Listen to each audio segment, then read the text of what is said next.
Korban diseret dari atas jembatan, ini pengakuan pelaku saat buang sejoli di Sungai Serayu.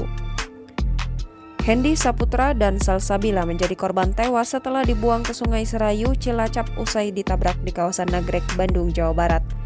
Dalam keterangan yang diterima pada Minggu 26 Desember 2021, Kopda A yang menjadi salah satu pelaku penabrak menyampaikan bahwa Hendy dan Salsabila berboncengan tanpa menggunakan helm dalam kecelakaan naas yang berlangsung pada Rabu 8 Desember 2021.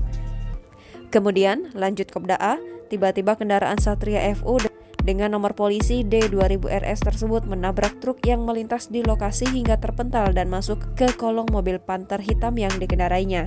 Dalam perjalanan itu, Kopda A menyampaikan kepada Kolonel P agar kedua korban segera dibawa ke rumah sakit terdekat.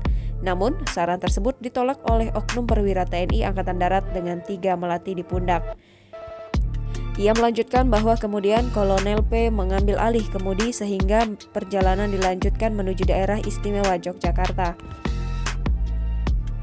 Dalam proses membuang dua korban tersebut, Koptu AS turun dari mobil untuk menurunkan korban.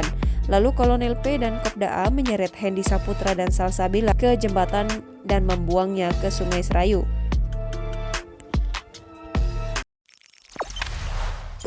Jangan lupa subscribe, share, komen, dan like ya!